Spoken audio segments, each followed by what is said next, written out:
This is one story Hudson Taylor told on one return visit of one of his journeyings. Because what he would do is he would just take like a knapsack of gospel tracts, a few New Testaments, a few full Bibles.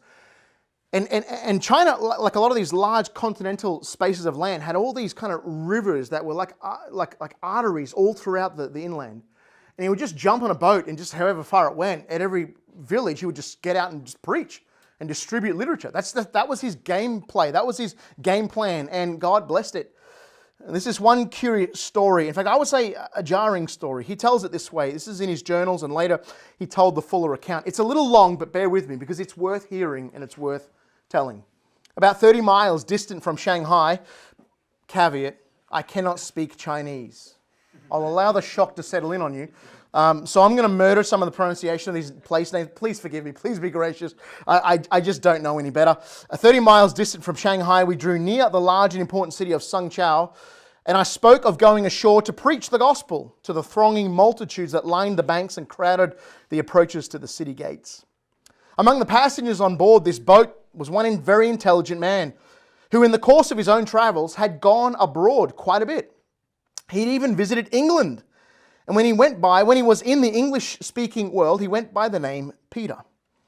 As might be expected, he had heard something of the gospel, but had never experienced the saving power. On the previous evening, I had drawn him into an earnest conversation about his soul's salvation, and he was responsive. The man listened with attention and was even moved at one point to tears, Taylor says. But still, there was no definite response for conversion. He'd been moved, he'd been drawn, he'd been wooed, not yet won. I was pleased, Taylor said. Therefore, when he then asked me if he could actually come with me on land and hear me preach. So I went down into my cabin of the boat. I prepared the tracts, the books. I packed my knapsack for distribution. And I was excited to go on the mainland and preach with my Chinese friend listening and accompanying me, truly believing that he would come to saving faith. When suddenly, Taylor says, I was startled by a splash in the water and a cry from outside. I sprang up on deck and I understood the situation at first glance. Peter was gone. The other men were all there on board, looking helplessly at the very spot in the river where Peter had fallen and sunk, but no one made any effort to save him. A strong wind was even carrying the boat rapidly in the opposite direction, and the low-lying shrub-less shore afforded no landmark to indicate how far we'd actually moved from where the drowning man had sunk below the waterline. I instantly let down the sail and I leapt overboard in the hope of finding him. Now, like a lot of people in the 1800s, even most of the world today, people don't naturally learn to swim.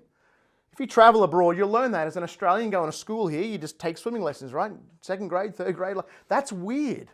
When I lived in the US for many years recently, I would tell them, they're like, you doing swimming lessons? Are you doing science still? Are you doing math, English? Like, yeah. And in Australia, learn to swim because water is everywhere. But this Peter, he just sunk. And no one was diving in to help. Hudson Taylor dove in, of course, at the spot he thought he might find him, bobbing beneath the water several times, agonizingly suspenseful, getting close to where he thought Peter may be. He was unsuccessful. He says, in a moment I saw a fishing boat right nearby with a peculiar drag net, which I knew in an instant, if it would just drag in the spot, would bring Peter up. Come, I cried. Hope was revived in my heart. This fishing boat is fortuitously placed here. Come and drag over this spot. The man is drowning right here, Taylor said. Ve bin, they said in the local dialect, which means it is not convenient. Taylor sprang into action, cried out, don't talk of convenience. I cried in agony. A man is drowning, I tell you. They replied, we're busy fishing. We can't come. Never mind your fishing, Hudson Taylor replied. I will give you money. I'll give you enough money that would account for many days of fishing. Just come at once, bring your net. They calmly replied, how much money? Hudson Taylor says, I cried out, we cannot stay to discuss negotiations now. Just come or it'll be too late. I will give you $5. Then it was worth about 30 shillings in English money. That's not helpful for any of us. You're like, oh, 30 shillings, that's very helpful. Now the $5 part was a little more helpful. They said, we won't do it for that amount. Give us $20 and we will drag. I do not possess so much. Do come quickly, and I will give you all I have. And how much will that be? They said. I don't know, about $14. At last, but even then, so agonizingly slowly, the boat was paddled over and the net was let down. Less than a minute sufficed to bring up Peter's body. The fishermen were clamorous and indignant because their exorbitant demand was delayed while efforts of resuscitation were being made. Where's our money, they said. But it was in vain. Life was extinct. Taylor says, to myself, this incident was profoundly sad and still full of significance, suggesting, Taylor says, a far more mournful reality. Were not those fishermen, were they not actually guilty of this poor Chinaman's death, in that they had the means of saving him at hand, and if they would but have used them, well, certainly they're guilty. And yet let us pause, Taylor says, before we pronounce judgment against them, lest one even greater than Nathan the prophet would say to us, "Oh, but thou art the man." If it is so hard-hearted, so wicked thing to neglect to save the body, of how much greater punishment then is the one worthy of who leaves the soul to perish, and in Cain-like fashion says, "Am I my brother's keeper?" The Lord Jesus commands me, you, and all Christians, "Go," says he, "go ye into all the world and preach the gospel to every creature." Shall we say, no, it's not convenient?